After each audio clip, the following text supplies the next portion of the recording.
அமெரிக்க ஐக்கிய நாட்டின் வடமேற்கு பகுதிகளில் இடாஹோ என்ற ஒரு இடம் அமைந்துள்ளது. அது ஒரு மாநிலம். இந்த பகுதிக்கு முதல் முறையா என்ன செய்தார், ஒருத்தர் போனாரு. அவர் என்ன செய்தார், கார் ஓட்டிட்டு போகும்போது அவருக்கு முன்னாடி சென்றிருந்த கார் சடனா அப்படியே ஸ்லோ ஆகி நின்னுச்சு. இவர் என்னடா இது, இந்த கார் நின்னுடுச்சே என்று அப்படியே எட்டி பார்த்தா அவருக்கு ஒண்ணுமே தெரியல. என்ன இது, ஒண்ணுமே இல்லையே, ஒரு ஆக்சிடென்ட் ஆன மாதிரியே அறிகுறியும் இல்ல, மக்களும் இங்க யாருமே இல்ல, ஆனா எல்லா காருமே ஹால்ட்ல இருக்கு, என்னடா இதுன்னு ஒரு வியப்பா பார்த்தாரு.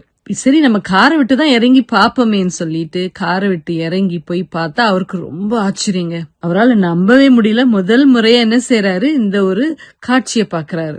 ஆயிரக்கணக்கான செம்மறி ஆடுகள் அப்படியே சாலை என்ன செய்தது, கடந்துட்டு இருக்கு.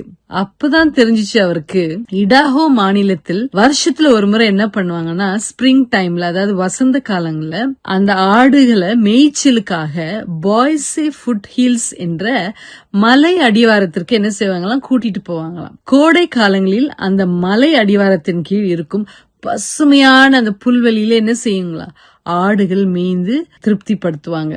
இந்த மனுஷர்கள் இந்த ஆடுகளை திருப்தி பண்ண வருஷத்துக்கு ஒரு முறை என்ன செய்யறாங்க, இது செய்யறாங்க. இந்த ஆடுகளை பயன்படுத்தி தான் எசேக்கியேல் அவருடைய புத்தகத்துல சொல்றாரு, தேவனுடைய அன்பை வெளிப்படுத்துகிறார். எசேக்கியேல் புத்தகம் 34 அதிகாரம் 14 வசனத்தில், அவைகளை நல்ல மேய்ச்சலிலே மேய்ப்பேன், இஸ்ரவேலுடைய உயர்ந்த மலைகளில் அவைகளுடைய தொழுவம் இருக்கும், அங்கே அவைகள் நல்ல தொழுவத்தில் படுத்துக்கொள்ளும், இஸ்ரவேலின் மலைகளின் மேல் நல்ல மேய்ச்சலை மேயும் என்று கூறுகிறது.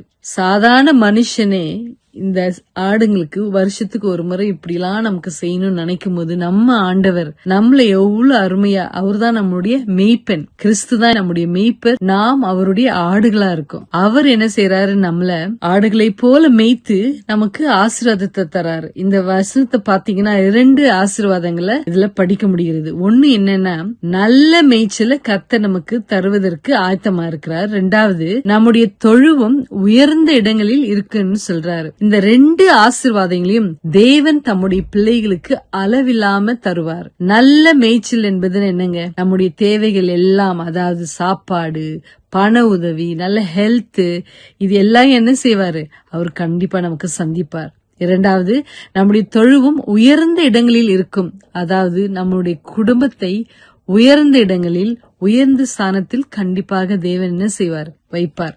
இப்படிப்பட்ட நம்பிக்கையோடு இந்த நாளின் பகல் பொழுது முடித்து இரவுக்குள்ளாக நீங்க கடந்து செல்லும் போது தேவனை ஸ்தோத்திரித்து சந்தோஷத்தோடு உறங்குங்க.